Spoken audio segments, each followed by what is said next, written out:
Hello, dear friends. Good morning, good afternoon, good evening. It is news time again from this very good channel. Welcome back. How are you all doing? Hope you're good. I pray that God will be with you in your endeavors.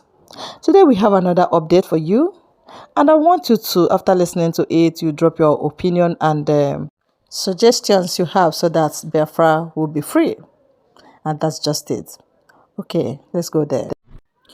This is another Friday, dear friends. I welcome you back, and I remind you, as usual, on this channel that weekend should be between you and your God. Take time out to rest and take time out to worship your God, especially on the Sabbath day, and that is it. All right, please, I don't want dear friends to miss what the third witness against Simon Ekpa is saying and presenting to the court. Yes. This witness are officers or is an officer from the NBI, which also means the National Bureau of Investigations. The prosecuting lawyer called up the officer codenamed T4, which probably might mean testifier 4 or testifier number 4. He asked T4 to take the stand. T4 walked up to the stand and did all necessary rites needed to be done. The prosecuting lawyer asked T4, "Who are you and why are you here today?" T4 replied, "I work with the NBI and I'm here to testify against the suspect," while pointing at Simon, who was seated with his lawyer. "You said you work for the NBI," the prosecuting lawyer asked. "Yes," replied the officer codenamed T4. "In what capacity, if I may ask?" The officer said, "I headed the unit that thoroughly investigated this man here," while pointing at Simon, who was seated calmly. The prosecuting lawyer asked T4, "After investigating him, what did you find?" "Well, we found a lot of evidence. In fact, we found chains of evidence that we managed to gather in less than 4 months." The prosecuting lawyer replied by saying, "Are you going to present your findings to us today?" T4 replied by stating, "Definitely." The prosecuting lawyer asked, "Are these documents the authentic or just photocopies?" T4 said, "I have with me some duplicate copies, but if the court wants the original, I will furnish the court without any form of hesitation." Well, before we continue with what played out in the courtroom afterwards, let's do some quick analysis. Hope you guys are paying attention on what is playing out in the courtroom. An officer was brought before the court to give testimonies that will be used against Simon. We noticed that the prosecuting lawyer is just wasting time by asking irrelevant questions. Maybe he's trying to mount pressure on Simon and the legal counsel team, or maybe he's trying to buy time for himself. We will definitely find out. Let's go back to the courtroom and see what followed suit afterwards. Back in the courtroom, the prosecuting lawyer asked T4, "From your investigations, what can you say about this man?" asked the prosecuting lawyer. "This man is a terrorist," replied T4. At this point, Simon and his legal counsel team got really angry, and this is when full-scale drama played out in the courtroom. The prosecuting lawyer asked again, "Do you think this man is innocent?" Simon's lawyer stood up and said, "My lord, these people don't have anything meaningful to present to us in this court. This man has been asking a lot of irrelevant questions. I can't sit here and let this nonsense continue. My client has been very angry and would like to speak." Yes, let's do some quick analysis, just in case you don't understand. Things are getting intense in the courtroom. Simon's lawyer has informed the court that Simon would want to say a word or two because he is not too satisfied with the accusations coming from the witness, codenamed T4. Well, let's go back to the courtroom and see what played out. Simon stood up and walked to the stands. At this point, nobody knew what he had in mind. Nobody knew the intentions or the goals of Simon. Simon entered the stands. He was sworn in as a testimonial and not a witness. The judge gave Simon the permission to speak, and what he said was very, very emotional. Let's listen. Simon kicked off by saying, "Your Honor, members of the jury, my family, and my friends, I stand before you today accused of a crime that I did not commit. The weight of these false accusations crushes me. To be labeled a terrorist, a threat to society, is a burden heavier than any chains. My heart aches with the injustice of it all. I have always strived to live a life of peace, of service, of love for my community. The evidence presented, I believe, will show that this accusation is a cruel misunderstanding, a tragic error. I trust in the fairness of this court, and I pray that the truth will prevail. My faith in justice remains unshaken, even in the face of this overwhelming adversity. Thank you." At this point, there were full-scale silence in the courtroom because nobody was expecting this to play out like it just did. Let's do some quick analysis. As you can all see and hear, Simon has rendered a speech nobody was expecting, not even T4, the NBI officer. We all believe that if Simon takes the stand, he will probably quarrel with the prosecuting lawyer, but that was not the case at all. He came in, made a short, emotional speech, and left the whole court in silence. And this was a perfect opportunity for Simon's lawyer to jump in and change the atmosphere, which he did. Let's go back to the courtroom and see what followed suit immediately after Simon rendered that heartwarming speech.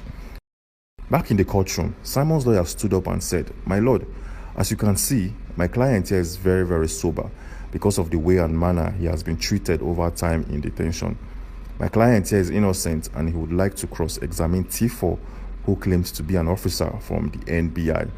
The prosecuting lawyer stood up immediately and objected the request coming from Simon's lawyer. The judge replied by saying, the suspect has the right to cross-examine the witness. In fact, the accused or suspect can question witness during the trial. This is an essential part of ensuring a fair trial and allowing the defense to challenge the evidence presented against them. The judge gave Simon the green light to cross-examine the officer. Let's do some quick analysis. As you can see, for the very first time, the court of law has granted Simon the permission and the authority to cross-examine a witness brought before the courtroom today. That is to say, Simon will cross-examine T4, a man who is an officer from the NBI, which simply means an officer from the National Bureau of Investigation. So Simon has this ample opportunity to cross-examine this officer and get info from him, deduce info and data from this man, and also know the level of fact and evidence he has, or the document he has that he wants to use against Simon.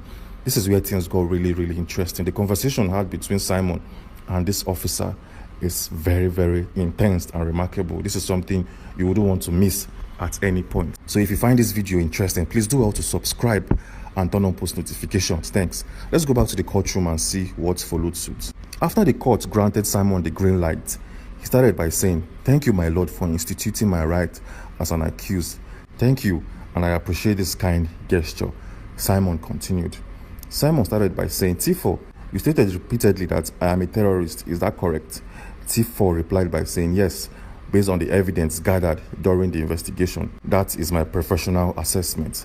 Simon continued by saying, "Your professional assessment? Is that what you call it? You've labeled me, a man who has lived peacefully in this country for decades, a terrorist. What specific actions led you to this conclusion?"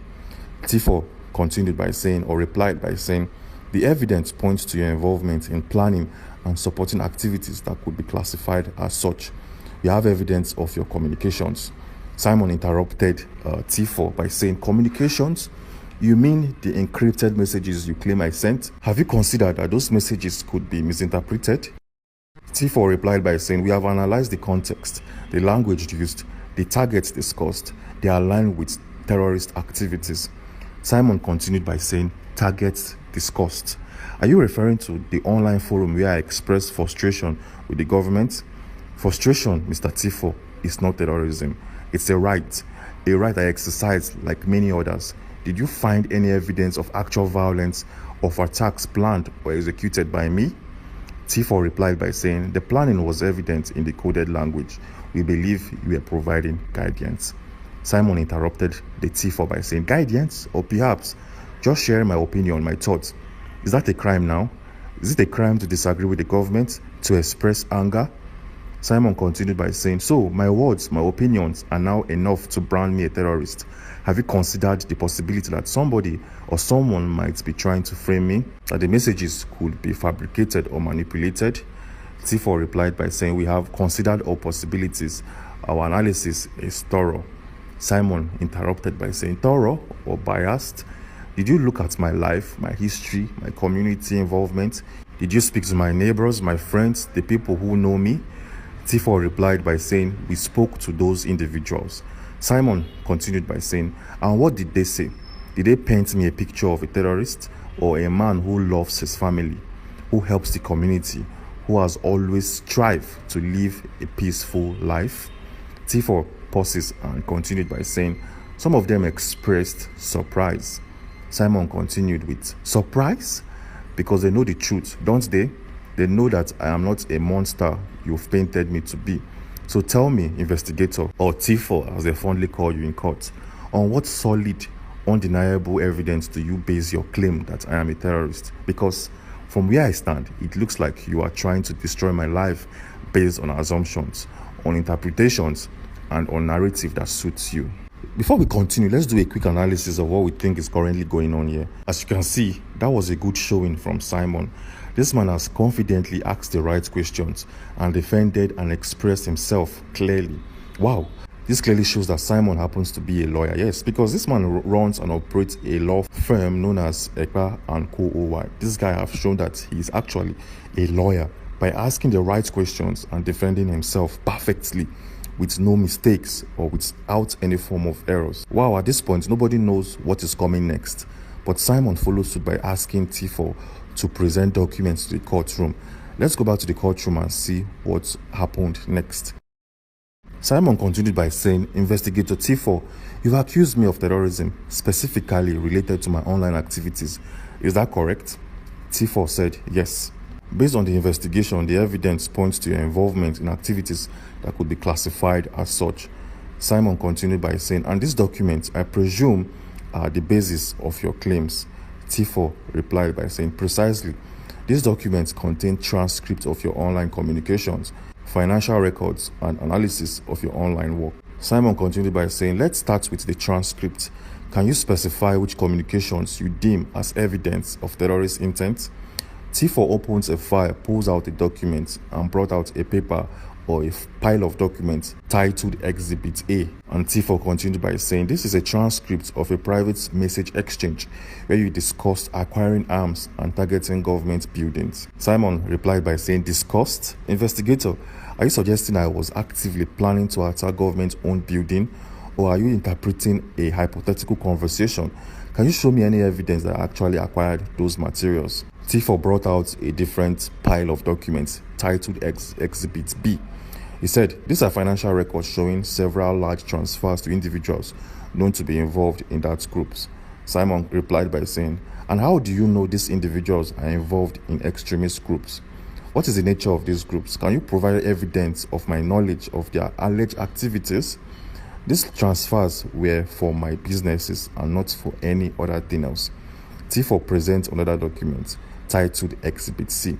He said, "Analysis of your online network showing you were a key node in a network that shared criminal propaganda and incited violence." Simon replied by saying, "Propaganda? Yes. Incitement? No.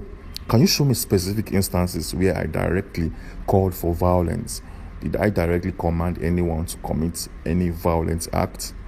T4 retrieves a document titled Exhibit D. This is a document showing the link between your online activities and the real-world attacks. Simon replied by saying, "I see. So you are saying that my online activity caused these attacks? Did you find any direct link? Or did you just find that the perpetrators may have read my posts? What evidence do you have that my words were the direct cause of these actions?" T4, which is the officer from the NBI, remained calm. And he continued by saying, "The evidence suggests a clear pattern of influence and incitement." Simon continued by saying, "Influence perhaps, but influence is not a crime. I am a writer and I have the right to express my opinions, even if they are unpopular. Incitement requires a direct call to action, which, as you have shown, is not present in this document. The document you present, while they may be concerning, do not prove that I committed any crime." And these are the exact words coming from Mr. Simon. Interestingly, the whole conversation between Simon and T4, the officer from the NBI, went on and on. A lot of conversations were had that if we have to put all of these conversations in this video, it's going to take us a long time to produce and to publish. So we are going to cut off this whole conversation here and move on to the next. In the next court hearing, the NBI, together with the prosecuting lawyer, plan on presenting for the very first time official documents that probably will be admitted into the court as fact and evidence. So tomorrow's video is going to be a massive one, because tomorrow court hearing, documents will be presented, evidence will be presented in the court of law, and a lot of things will be said. So